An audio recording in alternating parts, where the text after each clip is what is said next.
Okay, अभी देखना है हमने इसमें डिफरेंशियल एक्शन एंड क्या, गियर रेशियो। गियर रेशियो कितना निकला था इसका? क्राउन व्हील में कितने दांत हैं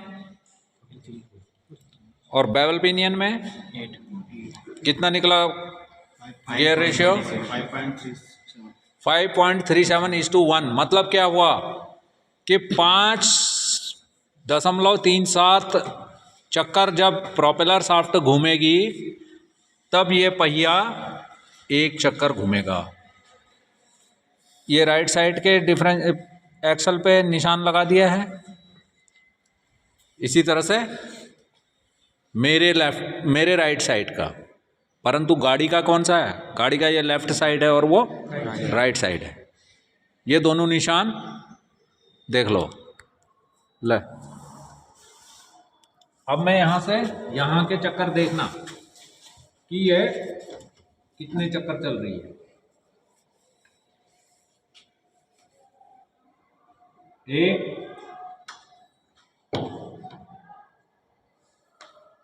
दो,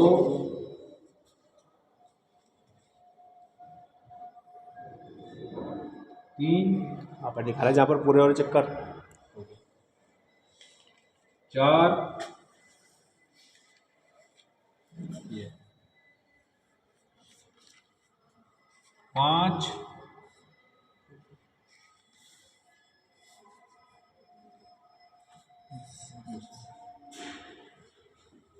ये देख लो 5.37 निशान यहां पर है। 5.5 इधर आएगा, ठीक है, पीले के नीचे, मगर ये ना नीचे है ना इसके ऐसे है, बल्कि इसमें थोड़ा सा एंगल है। ये 5.37:1। देखा कि प्रोपेलर शाफ्ट 5.37 चक्कर चल चुकी है और तब जाकर ये दोनों पहिए एक चक्कर चले। अंडरस्टैंड? सबकी समझ में आ गया? अब क्या हो रहा है, जब वाहन सीधा चल रहा है, जब वाहन सीधी सड़क पे चल रहा है, तो जो भी पावर ट्रांसमिशन से प्रोपेलर शाफ्ट के द्वारा फाइनल ड्राइव को आ रही है, वो यहां आने के बाद 19 डिग्री पे बराबर दोनों लाइव एक्सल्स को मिल जाती है। लाइव एक्सल्स कौन से एक्सल्स होते हैं? वो एक्सल जो कि जिसमें पावर ट्रांसमिट की जाती है, जो वाहन को धकेलते या खींचते हैं। यदि पीछे व्हील में ड्राइव जा रही है तो वो पीछे मतलब पिछले टायर अगले टायरों को धकेल रहे हैं, पर जब पावर सीधे फ्रंट व्हील में जा रही है तो फ्रंट व्हील पिछले वाले व्हील्स को खींच रहे हैं। ये है मतलब धकेलना और खींचने का। धकेलना मतलब रियर व्हील ड्राइव, खींचना मतलब फ्रंट व्हील ड्राइव। धकेलना भी और खींचना भी मतलब four wheel drive. Good good, ठीक है, ये समझ में आ गई। अब देखो एक और, अब हमने पहले drive the through propeller shaft. अब गौरव इसको ना, ये नीरज घुमा, इसे क्लॉकवाइज घुमा घुमा और एंटी क्लॉकवाइज, ये वाला पहिया एंटी क्लॉकवाइज घूम रहा है, पूरा एक चक्कर दे। आ गया? एक चक्कर ये पहिया क्लॉकवाइज चला और यहां देख लो निशान फिर अपनी जगह पे आ गया। ये एक चक्कर उल्टी दिशा में। ऐसा क्यों हुआ? यहां से जो ड्राइव आ रही है उस समय यहां इधर से व्हाट हैपनिंग, उस समय क्या हो रहा है, जब ड्राइव यहां से आ रही है तो देखो ये पूरा केज चल रहा है।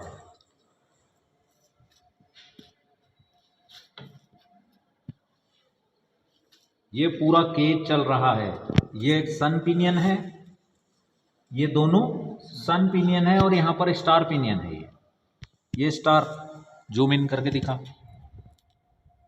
ये स्टार सिर्फ अपने धुरे पर घूम रहा है, दिखाई दे रहा है? ये पूरा केज चल रहा है, तब एक्सल चल रहा है।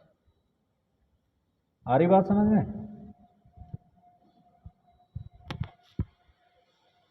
और जब खाली एक्सल चल रहा है, एक्सल को चला, यहां दिखा, यहां दिखा, यहां दिखा, अभी क्या हो रहा है? अब घूम रहा है वो स्टार अपने धुरे पर। वो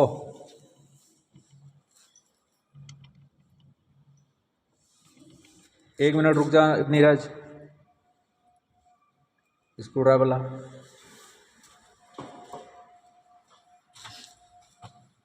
चल घुमा। वो ये देखो स्टार अपने धुरे पर घूम रहा है, यानी जो इस एक्सल की ड्राइव आ रही है वो इस स्टार में, और तब स्टार के द्वारा इस सन पिनियन को जा रही है।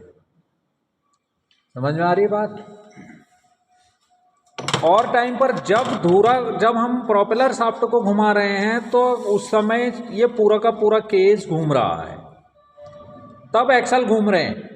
परंतु जब एक्सल को घुमा रहे हैं तो ड्राइव इस सन पिनियन में आ रही है, सन से स्टार में आ रही है, स्टार से फिर वो दूसरे वाले सन पिनियन में आ रही है। इसीलिए एक गियर क्लॉकवाइज चल रहा है और दूसरा गियर एंटी क्लॉकवाइज चल रहा है। अब एज्यूम करो,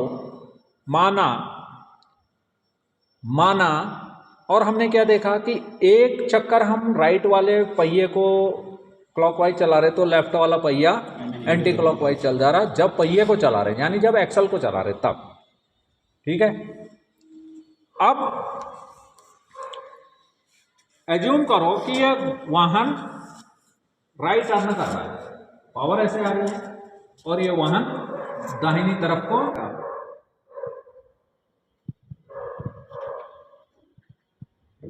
उधर से आ रही, तो लेफ्ट साइड को टर्न कर रहा है। ये लेफ्ट साइड को टर्न करेगा तो ये वाला पहिया भी ऐसे लेफ्ट साइड को टर्न होगा। तो उस समय क्या होगा कि पहिए में हल्की सी रुकावट आएगी। ठीक है, तो जब वो रुकावट आती है तो तब क्या होता है, देखो इसको पकड़ो, निशान मिला लो बेटा, निशान मिल गया है निशान इससे, और यहां भी निशान मिला है।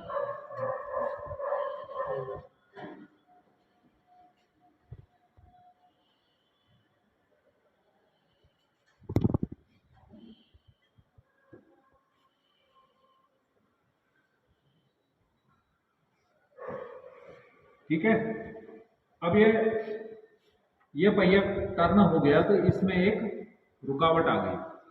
अब देखना कि ये कितनी चक्कर चल रहा है और वो कैसे चल रहा है। ठीक है, इसको ऐसे पकड़ा,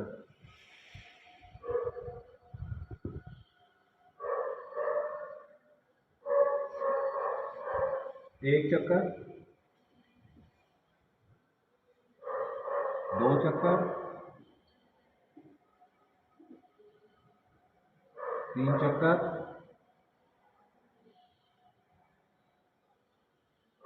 और ये 3.5 चक्कर में ही, 3.5 चक्कर भी अभी पूरा नहीं हुआ, ये वाला पहिया, ये एक्सल अपनी पूरी रोटेशन कर चुका, पूरा चक्कर यहां दिखा मनीष, ये निशान अपने निशान पे आ जाएगा, और जबकि वो अभी आधा चक्कर भी नहीं चला।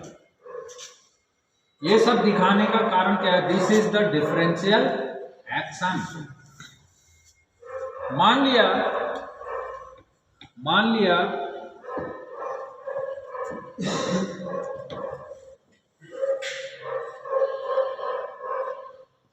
एक पल को फिर जब सीधे रोड पे चल रहा है तो पहिए n आरपीएम पर चल रहे हैं, कैपिटल N पर। ठीक है, जब सीधी चाल आ रही है तो देखा तुमने कि ये 5.37 चक्कर जब ये प्रोपेलर शाफ्ट लगा रही तो दोनों एक्सल भी बराबर चाल चल रहे हैं। ठीक है, पर जब टर्न आ रहा है तो उस समय क्या हो रहा है, इसमें थोड़ा सा रेजिस्टेंस हो रहा है, थोड़ा सा रुकावट उत्पन्न हो रही है। उस रुकावट के कारण जो इसकी स्पिन रेट है, व्हील स्पीड है, वो तो capital N minus small N हो जा रही है, और इसकी capital S plus small N हो जा रही है, capital N plus small N हो जा रही है। समझ में आ गई थी बात? कहाँ ये दोनों जब ये सीधे चल रहे हैं तो 5.5 चक्कर, लगभग 5.5 चक्कर में एक्सल प्रोपेलर शाफ्ट के 5.5 चक्करों में 5.37 चक्कर में एक्सल एक चक्कर लगा, यानी पहिया एक चक्कर घूम रहा। परंतु जब इस पे ऑब्स्टेकल आ रहा है, ये रुक रहा है, तो ये 2.75 चक्कर में ही एक चक्कर पूरा कर रहा है। ठीक है, so this is the differential action. उस समय क्या हो रहा है, जो ये रुकावट आ रही है, तो इस रुकावट के कारण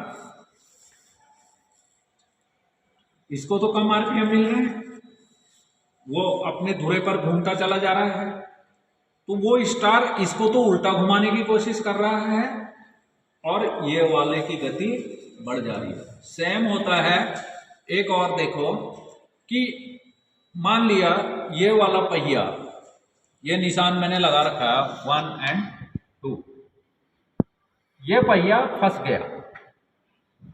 ठीक है, ये पहिया फंस गया मतलब कीचड़ में चला गया।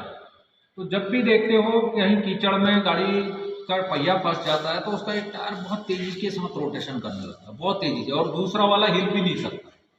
ठीक है, तो हम ये सरफेस में है तो इसको पकड़ के रखो। ठीक है, इसको तू पकड़ के रखना। अब देखना इसकी स्पीड कितनी है। ठीक है, या गलत है, पकड़ कर घूमने ना देना से। अब देखो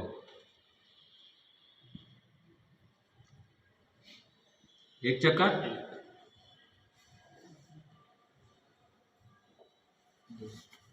दो,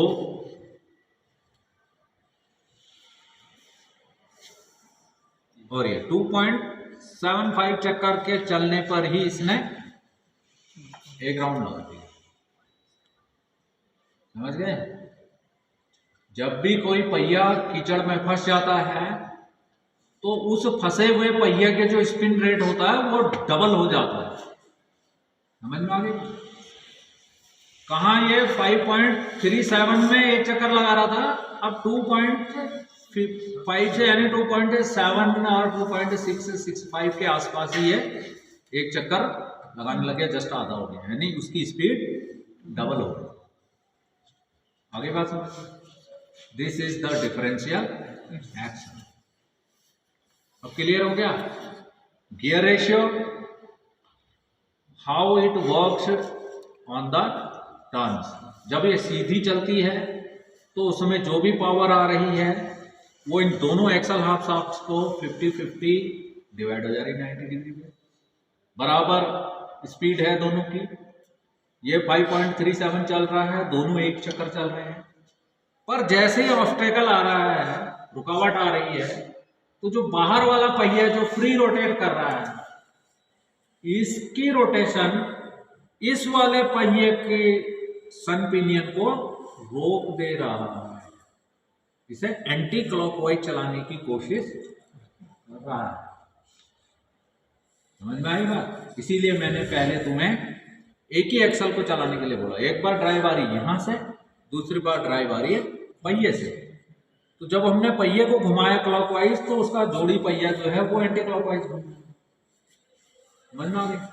तो सेम कहानी क्या है, जब ऑब्स्टेकल आ रहा है तो जो फ्री घूम रहा है पहिया वो अपनी पावर के द्वारा इस वाले पहिए को जिसमें ऑब्स्टेकल आ रहा है उसको रोकने की कोशिश कर रहा है और अपना डबल स्पीड से घूम जा रहा है। समझ गए? अगर वो डबल स्पीड से नहीं घूमेगा तो फिर वो एक्शन नहीं मिलेगा। नहीं मिलेगा तो क्या होगा? टायर स्किड होंगे, घिसेंगे, और घिसने पर वो अनाप शनाप घिसेंगे। ठीक है, अलग अलग निशान जैसे बन जाएंगे उसमें। वो अंदर की तरफ उठाने लगेगा पहिया या फिर बाहर की तरफ, दोनों तरफ को गाएगा। कभी बाहर की तरफ को जब यूं डालना होगा तो इधर का बाहर की तरफ को, यूं टर्न होगा तो उधर का बार, फिर उसको बार बार टायरों को पलटी कराते रहो, चेंज करते रहो। इसमें ऐसी कोई प्रॉब्लम नहीं आती है। प्रॉब्लम किन में आती है? जिनमें पीछे डेड एक्सल होते हैं और एक एक्सल बीम होती है, फिर उसमें कोन बना दी जाती है ताकि उस साइड थ्रस्ट को और उस टर्निंग वाले उसको साइड, वो रिक्शा देखा है रिक्शा, तो रिक्शे का पिछला बेयरिंग, वो हमारे वो ये टाटा इंडिका विस्ता की गोली थी, पिछला बेयरिंग दिखाया था किस तरह से वो थोड़ा सा कोन बना दी जाती है ताकि उसको प्रॉब्लम ना हो। अगला पहिए को तो स्टीयरेबल है, अगले पहिए जो है स्टीयरेबल है, उनको स्टीयरिंग के द्वारा लेफ्ट राइट टर्न किया जा सकता है, बट पिछले पहिए स्टीयरेबल नहीं है यहाँ चलने वाली गाड़ियों के। नहीं तो कई गाड़ियों के होते हैं, 4 व्हील स्टीयरिंग भी होता है। जब स्टीयरिंग सिस्टम आएगा उस समय हम तुम्हें इस पर विस्तार से बातें करेंगे, ठीक है। ये जो है ये स्टॉपर हैं कि ये कटिंग इतनी ही हो सकती है, इसकी कटिंग एडजस्ट करके भी दिखाएंगे। यहाँ को ज़्यादा है और इधर को कम है, इसकी इधर को भी और इधर को भी फुल कटिंग। ऐसा क्यों हो रहा है ये हम बाद में बताएंगे, ठीक है। So it's enough for the day, have a great day.